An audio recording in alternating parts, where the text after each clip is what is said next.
Catherine Gibson for Insight. The unprecedented and fast-moving protests in Egypt have called the U.S. government's 30-year support of President Mubarak into question.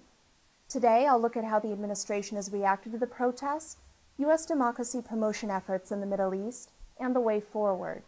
To discuss this, I'm joined by Steven Heydemann, a vice president at the United States Institute for Peace.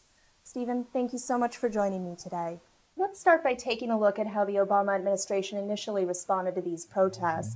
What considerations came into play in the early stages of the crisis? Well, I think there was enormous uncertainty as these events began to unfold in Egypt, and the administration was really struggling to figure out how to respond. They didn't want to appear to be getting out in front of a protest movement that might not produce the kind of political change that would justify a very assertive posture on the part of the administration. And yet they were very concerned about appearing to distance themselves from what could potentially be a process of democratic change, given the long history of U.S. support for democratic transitions in the Arab world, at least rhetorical support. So they were really struggling. Here they have a close ally of the United States, someone who's been critical to U.S. security interests in the region, who's been supportive of the Egyptian-Israeli peace treaty, which is controversial inside of Egypt, and yet who is widely despised by the Egyptian people, who were beginning to express their grievances in peaceful, open demands for change. And they were trying to balance all of these many competing concerns, and it really took them quite a while before they found their footing. Do you think in some respects they were surprised by the strength of the protests, that their intelligence on the ground didn't bear that out? I think everyone was taken by surprise by these protests, and the expectation that what happened in Tunisia would not be a model for developments in other countries really dominated in the op-ed pages of newspapers and on the web. And I think it dominated in the thinking of the White House as well. People understood that Tunisia was distinctive. It shared some attributes with other Arab countries in terms of youth unemployment and other drivers of protest. And yet it was seen as a case that was somewhat specific unto itself. And so we watched Tunisia, we were excited about it, we didn't think it would spill over. And when events began to pick up steam in Egypt, I think it was a surprise. Well, one of the unique elements of these protests is that there are no clearly defined leaders. I'm wondering, how does the U.S. work in Egypt if they don't have anyone to work with quite yet? You know, Egypt is an interesting case because we've seen a leadership emerge. And that poses an opportunity for the Obama administration because there are identifiable figures out there who we can point to as potential leaders. Mohammed al-Baradei is the most obvious of them, but he's not the only one. That also poses a risk to the administration because within that coalition are representatives of the Muslim Brotherhood. Now, I think the U.S. has exaggerated or has accepted a somewhat exaggerated notion of the threat that the Muslim Brotherhood represents to America and to American interests. But nonetheless, I think it leaves the administration feeling a little bit uneasy at the thought that this political opening could be captured by the Brotherhood and lead to a government that might not want the same kind of relationship with the U.S. that we've had with Egypt for many years. So, in fact, there are identifiable opposition leaders.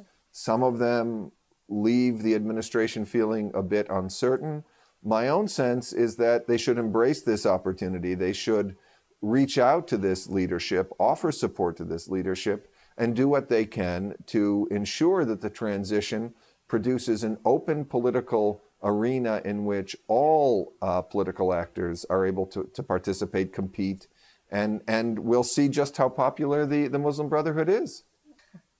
You've mentioned these concerns of the Muslim Brotherhood or some other Islamist or anti-U.S. faction coming to power. Yeah. How does the Obama administration balance promoting the will of the Egyptian people with promoting U.S. stability in the region? Well, I think we have to figure out what our principles are. And if we actually support democracy, if we believe in the value of a democratic political system in which all political actors compete in a kind of marketplace of ideas, then it seems to me that we have to accept that within that marketplace there will be ideas that we do not agree with, and that representatives of those ideas may actually command enough support to play a significant role in the governance of a country. We've seen it happen in other places. We've seen it in Turkey. I think the Turkish model is a very interesting one. I don't think our relationship with Turkey is on the same footing as the administration might wish it were, and yet it's an effective relationship. And Turkey is being governed in a fashion consistent with the preferences of its citizens. And at a certain point, I think we have to figure out whether we're pro-democracy or not. Good point.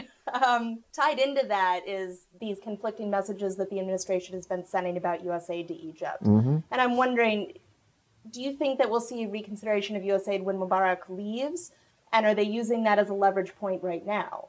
They're using it as a leverage point right now. I think they've already deployed that leverage in some respects, because the U.S. held out the possibility of a review of U.S. foreign assistance during the period before Mubarak had decided to step down. At this point, I think it remains a potential lever. I would certainly hope that if the military seems to be retreating from a commitment to transition, the administration would put that lever back on the table. You've written about how Arab regimes have exploited democracy promotion efforts for their own purposes. Right. How did Mubarak use that? Well, he made a number of cosmetic reforms during the Bush administration, including opening up political space for opposition political parties to compete in elections. But the electoral arena was still so heavily dominated by the regime that the possibility that those elections could actually produce a new distribution of political power were pretty much zero. And we saw that. We saw it in 2005. He permitted the Muslim Brotherhood to compete, and they won over 80 seats in the Egyptian parliament. But that role, that presence in parliament was really too small to give the Brotherhood a meaningful say in governance. Parliament was still dominated by the ruling party. And so he used elections, and he was able to claim to the West, you see, I let the Islamists run, and they're even in parliament. We're Democrats here in Egypt. But everyone knew, I think, that was not, in fact, the case. It's still early, and we don't know the ultimate outcome of these protests. But wondering if we could look forward and see how this crisis will change the U.S. government's broader democracy promotion efforts in the Middle East. I would hope that the administration would recognize this as an opportunity to move toward a much more assertive, more consistent democracy promotion policy toward the Arab world. For one thing, we have to recognize that the illegitimacy of these regimes is in and of itself a source of instability.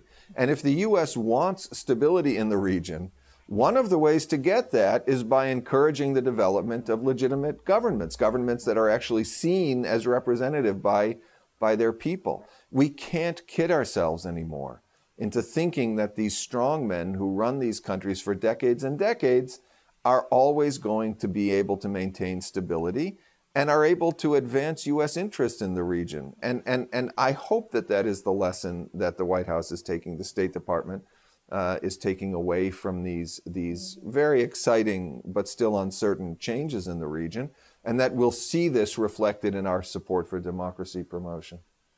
Well, thank you so much for joining me today. I appreciate your time. Thank you very much.